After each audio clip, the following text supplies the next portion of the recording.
MMFG ہمارے اس channel کو like, share اور سبسکرائب کریں اور صدقے جاریہ کا مستحق بنیں۔ ہمارے نیو اپڈیٹس کے لیے بیل آئیکن دبانا نہ بھولیں۔ ایک عورت، ایک بوڑھی آتی ہے، اللہ کے نبی میں جنت میں جانا چاہتی ہوں، تو اللہ کے نبی فرماتے ہیں کہ بوڑھی عورتیں جنت میں نہیں جاتی، تو رونے لگتی۔ اللہ کے نبی نے کہا کہ مراد میری یہ ہے کہ ہر عورت جو بوڑھی ہوتی ہے وہ جوان ہو کر جنت میں جائے گی۔ محترم حاضرین جمعہ، بزرگوں، نوجوان ساتھیوں، پردہ نشین خواتین، ماؤں بہنوں، تمام قسم کی تعریفات و توصیفات، حمد و ثنا، کبریائی و بڑائی اس اللہ جل جلالہ کے لیے لائق و سزاوار ہے جس نے ساری کائنات کو تنے تنہا پیدا کیا۔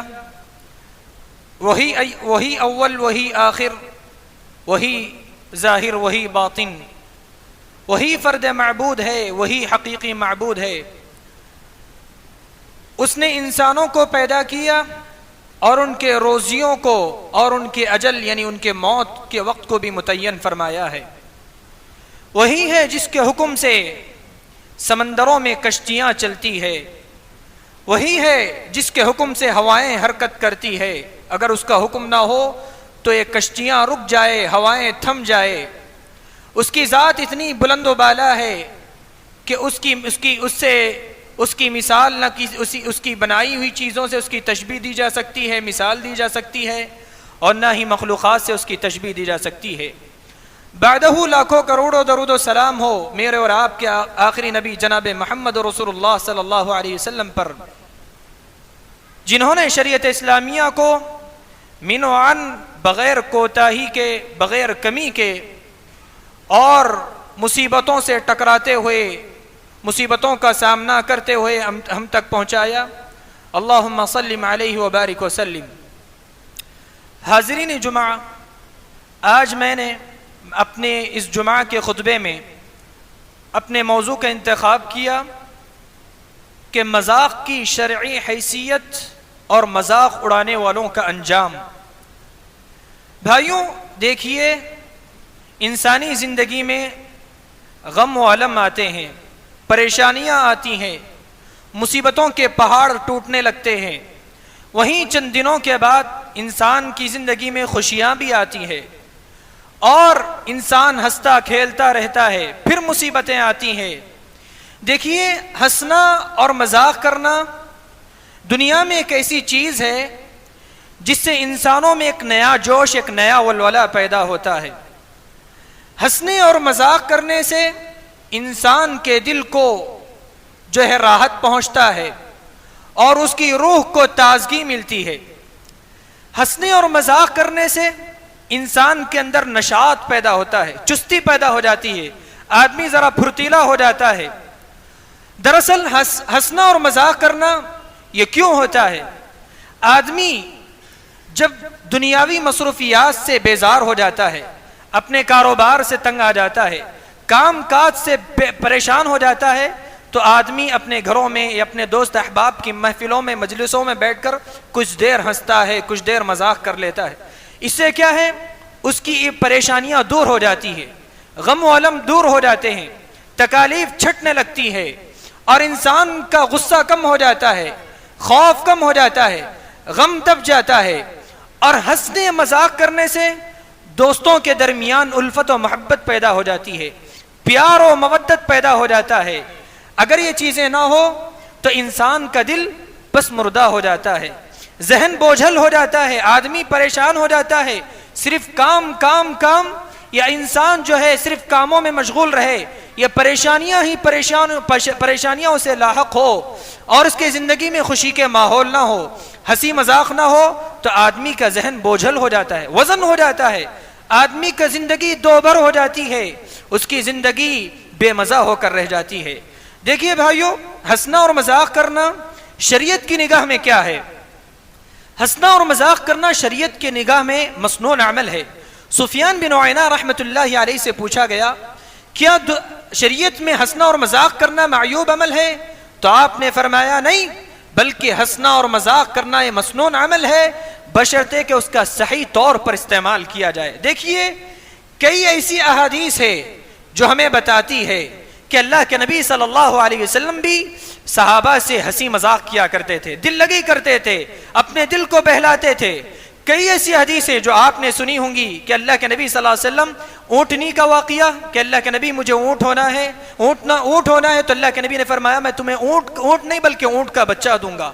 ایک عورت ایک بوڑھی آتی ہے، اللہ کے نبی میں جنت میں جانا چاہتی ہوں، تو اللہ کے نبی فرماتے ہیں کہ بوڑھی عورتیں جنت میں نہیں جاتی، تو رونے لگتی۔ اللہ کے نبی نے کہا کہ مراد میری یہ ہے کہ ہر عورت جو بوڑھی ہوتی ہے وہ جوان ہو کر جنت میں جائے گی۔ اسی طرح اللہ کے نبی صلی اللہ علیہ وسلم صحابہ سے کھیلا کرتے تھے، ہنسی مذاق کیا کرتے تھے۔ اللہ کے نبی ایک صحابی تھے، وہ ایک پرندہ اپنے گھر میں پالا کرتے تھے۔ وہ پرندہ اچانک وہ مر جاتا ہے، وہ صحابی غم زدہ ہو جاتے ہیں، پریشان ہو جاتے ہیں، نڈھال ہو جاتے ہیں، رونے لگتے ہیں پرندے کی محبت میں۔ انسان ہے، انسان جانوروں سے بھی محبت کرتا ہے، اپنوں سے بھی محبت کرتا ہے، انسانوں سے بھی محبت کرتا ہے، وہ غم زدہ ہو جاتے ہیں۔ اللہ کے نبی صلی اللہ علیہ وسلم ان کے غم کو ہلکا کرنے کے لیے، ان کی پریشانی کو دور کرنے کے لیے ان سے مذاق کرتے ہوئے کہتے ہیں یا ابا عمیر ما فعل النغیر، اے ابو عمیر نغیر پرندے کا کیا ہوا؟ اللہ کے نبی صلی اللہ علیہ وسلم ان سے مذاق کر رہے تھے تاکہ ان کا بوجھ ہلکا ہو جائے، ان کا غم ہلکا ہو جائے۔ پھر یہ اللہ کے نبی صلی اللہ علیہ وسلم کا ایک ٹکڑا زندگی تمام آج تک باقی رہ گیا۔ بھائیوں معلوم کیا ہوا؟ صحابہ اللہ کے نبی صلی اللہ علیہ وسلم صحابہ سے مذاق کیا کرتے تھے۔ شریعت میں مذاق کرنا منع نہیں ہے، لیکن اس کا صحیح استعمال کرنا ہے۔ دیکھیے ابن عمر رضی اللہ تعالی عنہ سے پوچھا گیا کیا صحابہ آپس میں ہنسی مذاق کیا کرتے تھے؟ انہوں نے کہا ہاں صحابہ آپس میں ہنسی مذاق کیا کرتے تھے، لیکن یاد رکھو اس کے باوجود ان کے دلوں میں ایمان پہاڑ کی طرح، چٹان کی طرح مضبوط ہوا کرتا تھا۔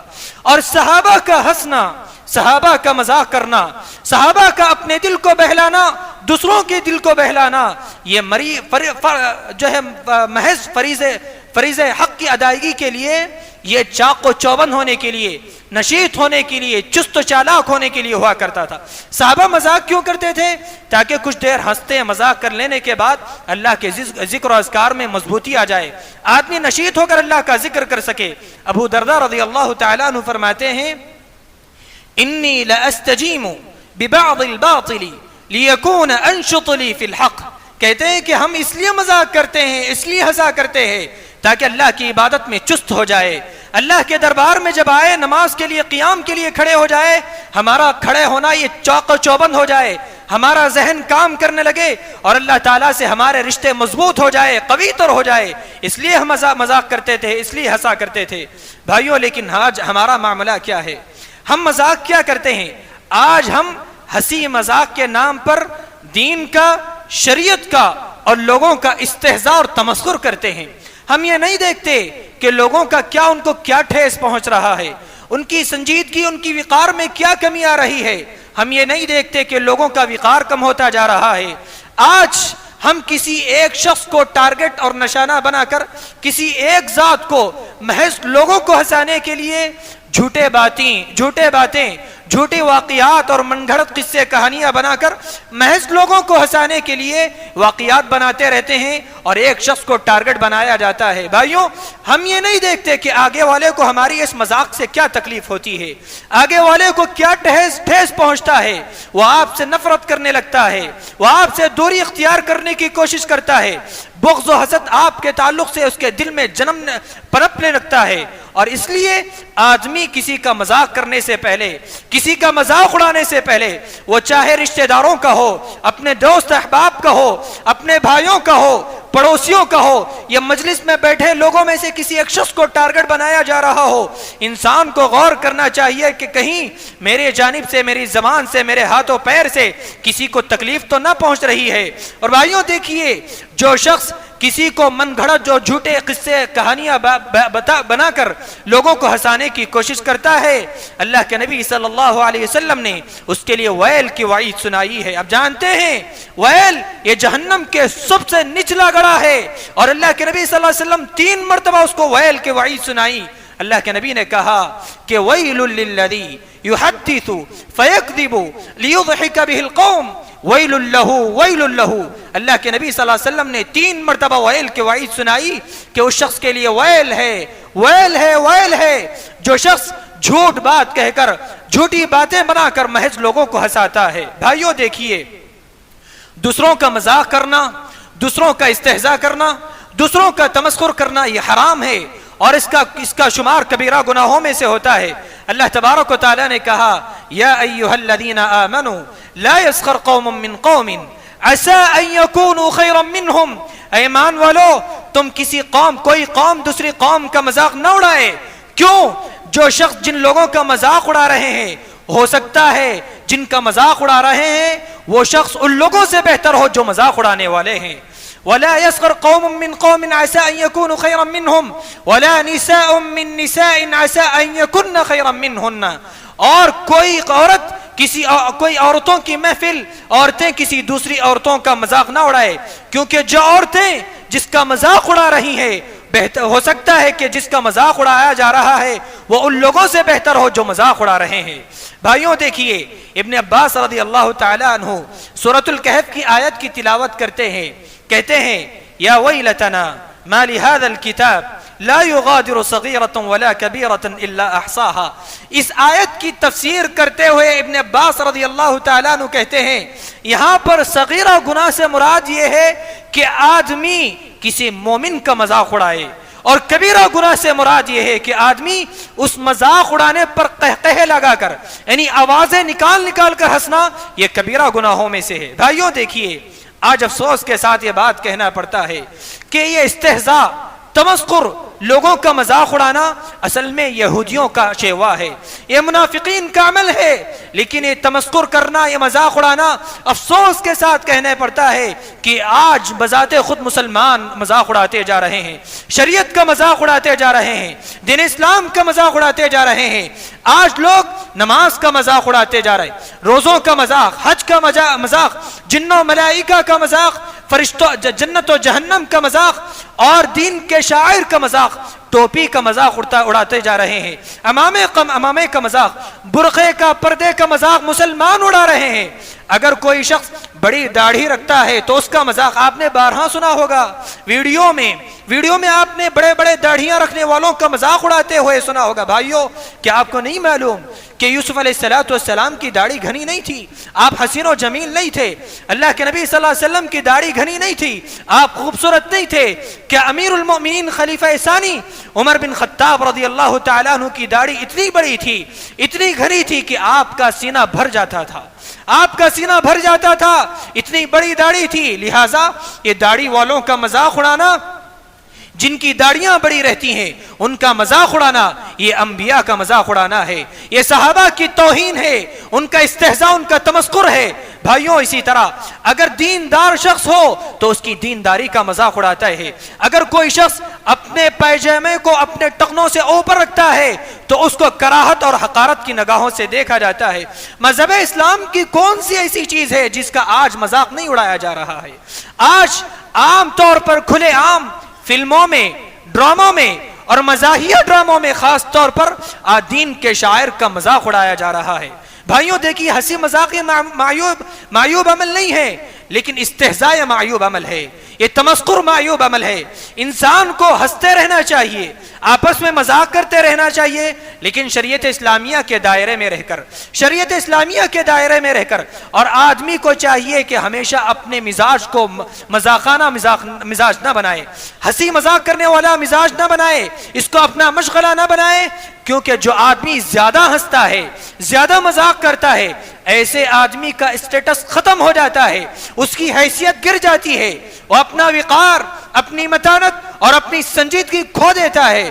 بھائیوں اور کبھی کبھی دانستہ اور غیر دانستہ طور پر جانتے ہوئے اور انجانے میں آدمی دین کا اور شریعت کا استہزاء کرتا ہے، اور آپ کو معلوم ہے کہ دین کا اور شریعت کا مذاق اڑانے والوں کا انجام کیا ہے۔ دیکھیے خطیب بغدادی رحمت اللہ علیہ اپنی کتاب الرحلہ فی طلب العلم میں ایک واقعہ نقل کرتے ہیں، کہتے ہیں کہ ابو یحییٰ زکریا رحمت اللہ علیہ بیان کرتے ہیں کہ ایک مرتبہ ایک شخص ایک محدث سے ملاقات کرنے کے لیے ایک جماعت جا رہی تھی بصرہ کی وادیوں میں، گلیوں میں، اور ان کے ساتھ ایک مسخرہ قسم کا ایک شخص تھا۔ وہ شخص جو غیر دیندار تھا، وہ کہنے لگا کہ لوگوں دیکھو تم اتنی تیز چل رہے ہو، اتنی پھرتی میں تم چل رہے ہو، تم آہستہ چلو، کہیں ایسا نہ ہو کہ تم اپنے پیروں سے فرشتوں کے پروں کو توڑ دو. اتنا کہنا تھا کہ وہ شخص وہیں اکڑ گیا اور ایک قدم آگے نہ بڑھا سکا. اس کی ٹانگیں سوکھ گئی اور وہ فالج زدہ ہو کر گر گیا. کیوں؟ وہ کس حدیث کا مذاق اڑا رہا تھا؟ اللہ کے نبی نے کہا من سلک طریقا یلتمس فیہ علما سلک اللہ طریقا من طرق الجنہ ان الملائکۃ لتضع اجنحتها رضا لطالب العلم. جو شخص طلب علم کی راہ میں نکلتا ہے تو اللہ تعالیٰ اس کو جنت کے راستوں پر چلاتا ہے.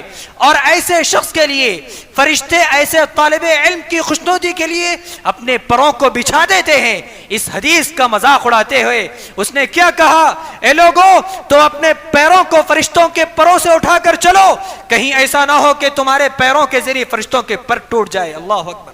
یہ شریعت کا مذاق تھا، یہ دین اسلام کا مذاق تھا. اور شیخ الاسلام ابن تیمیہ رحمۃ اللہ علیہ فرماتے ہیں کہ ایک مرتبہ بغداد کی مسجد میں، جامع مسجد میں، ایک شخص اپنا مسئلہ حل کرنے کے لیے آتا ہے اور وہاں کے علماء سے، وہاں کے محدثین سے اپنے مسئلے کا حل تلاش کرتا ہے. تو وہاں کے علماء، وہاں کے محدثین اس کے مسئلے کا حل سیدنا ابو ہریرہ رضی اللہ تعالیٰ عنہ کی حدیث سے استدلال کرتے ہوئے اس کا مسئلے کا حل بتلاتے ہیں. جیسا ہی وہ شخص ابو ہریرہ رضی اللہ تعالیٰ عنہ کا نام سنتا ہے وہ شخص وہاں پر لعن و طعن کرنے لگتا ہے. ابو ہریرہ رضی اللہ تعالیٰ عنہ پر طعن کرتا ہے. جیسا ہی وہ طعن کرنے لگتا ہے تو شیخ الاسلام ابن تیمیہ رحمۃ اللہ علیہ نقل کرتے ہیں کہ آسمان سے ایک سانپ گرتا ہے اور مجلس میں، جتنے مجلس میں موجود لوگ ہوتے ہیں ان کو کراس کرتا ہوا، ان کو پار کرتا ہوا اس ظالم شخص کے پاس، اس لعان شخص کے پاس جاتا ہے اور وہ سانپ اس کو ڈس لیتا ہے اور اس کی موت وہیں واقع ہو جاتی ہے. بھائیوں دیکھیے، اللہ اکبر، یہ صحابہ کی وفات کے 1400 سال کے بعد بھی اللہ تعالیٰ اسلام کے لمبردار، اسلام کے سپاہی، اللہ کے نبی صلی اللہ علیہ وسلم کے جانشینوں کی حفاظت و محافظت ہے.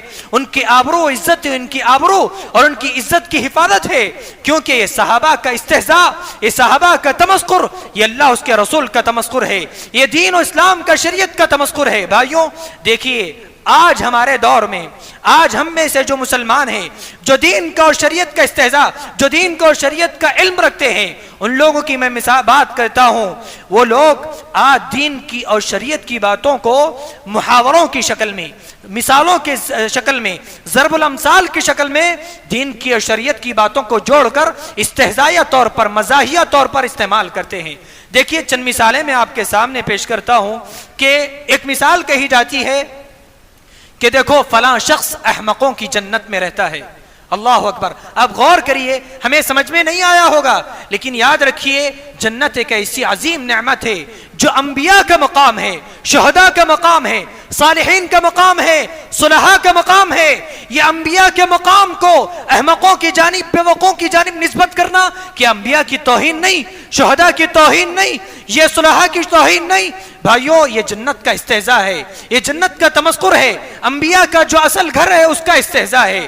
اور اسی طریقے سے کہا جاتا ہے، ایک اور کہاوت جو مشہور ہے، کہی جاتی ہے کہ لکھے موسیٰ پڑھے خدا. نعوذ باللہ. عربی میں موسیٰ، منہ کہتے ہیں بال کو، سر کا بال یا داڑھی کا بال. فارسی میں منہ کہتے ہیں بال کو، یعنی جو شخص بال کی طرح باریک لکھتا ہے کہ دوسروں کے لیے اسے پڑھنا دشوار ہو جاتا ہے، تو ایسے شخص کے لیے کہا جاتا ہے کہ لکھا منہ یعنی بال جیسا اور پڑھ خود آ. اس مثال کو کیا کہا جا رہا ہے؟ لکھے موسیٰ اور پڑھے خدا. نعوذ باللہ. عقیدے کی خرابی ہے. یہاں پر موسیٰ علیہ السلام لکھ کر دے رہے ہیں اور اللہ تعالیٰ اس کو پڑھ رہا ہے. نعوذ باللہ. بھائیوں، یہ جو محاورے ہیں، یہ جو ضرب الامثال ہے، یہ دین کا استہزاء ہے، یہ دین کا تمسخر ہے. اور عام طور پر اکثر شہروں میں ایک اور مثال استعمال کی جاتی ہے. جب بڑے بزرگ لوگ اب نوجوان بچوں کو، گلیوں میں جو نوجوان بچے پھرتے ہیں ان کو غصہ کرتے ہیں، انہیں ڈانٹتے ڈپٹتے ہیں، تو اور جب ڈانٹتے ڈپٹتے ہیں تو نوجوان بچے ان کے گالیاں سننے کے بعد، ان کی ڈانٹ ڈپٹ سننے کے بعد آ کر اپنے آپس میں کہتے ہیں کہ فلاں شخص نے ہمیں صلواتیں سنا دی، فلاں شخص نے ہمیں صلواتیں سنا دی. آپ جانتے ہیں صلوات کا مطلب کیا ہے؟ آپ جانتے ہیں صلوات کا معنی کیا ہے؟ صلوات کے معنی دعا کے ہیں، درود کے ہیں، نماز کے ہیں، برکتوں رحمتوں کے ہیں. اور کہتے ہیں کہ صلواتیں سنا دے. اردو محاورے میں صلوات کے معنی ہے گالیاں دینا، برا بھلا کہنا، یہ نماز کا استہزاء نہیں ہے، یہ درود کا استہزاء نہیں ہے، یہ جو ہے اللہ کی رحمتوں و برکتوں کا استہزاء نہیں ہے۔ بھائیوں دیکھیے اسی طرح سے ایک اور مثال استعمال کی جاتی ہے، کہا جاتا ہے اللہ کے نبی صلی اللہ علیہ وسلم ہماری رعایت کرتے ہوئے، اللہ کے نبی صلی اللہ علیہ وسلم کو معلوم تھا کہ میری قوم مظلوم ہے، مجبور ہے، کمزور ہے، میری قوم نمازوں کا بوجھ برداشت نہیں کر سکے گی۔ ہماری نمازیں اول کیا تھی؟ معراج کے وقت پہلے 50 نمازیں ہمارے اوپر فرض تھی نا۔